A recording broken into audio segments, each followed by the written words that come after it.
Dana Plato, the beautiful, privileged girl next door from Different Strokes. She was the envy of a generation, playing the perfect daughter of wealth and comfort.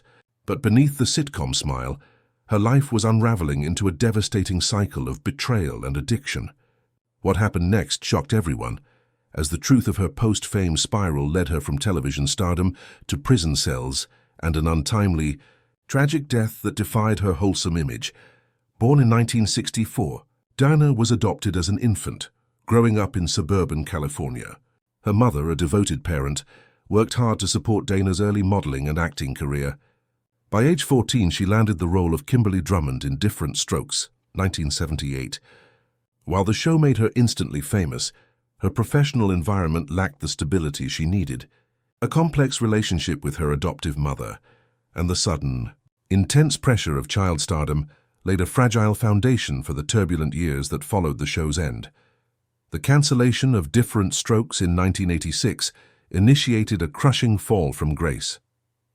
Dana was now a young mother, a fact producers had hidden from the public, and she was suddenly unemployable, typecast, and desperate for work.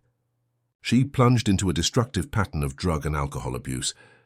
The pressure to maintain a life she could no longer afford was immense.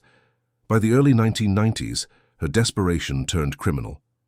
In 1991, she walked into a video store in Las Vegas and robbed it at gunpoint, a pellet gun, but terrifying nonetheless, stealing just 164. Her subsequent arrest made national news, the perfect heartbreaking symbol of a child star lost. She received probation. Little did she know that the shame and legal jeopardy were far from over.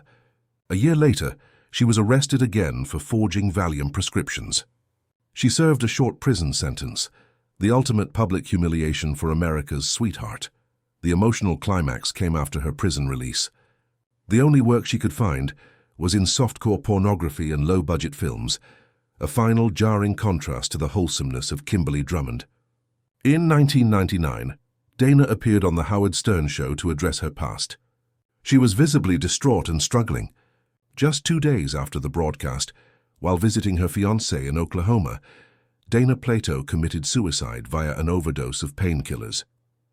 The ultimate revelation was the brutal, unsparing truth of the Hollywood machine, a system that elevates children to impossible heights only to abandon them when the innocence fades.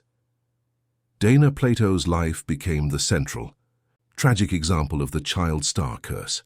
Her death left behind a son, Tyler Lambert, who also tragically succumbed to suicide in 2010, amplifying the generational pain of her story.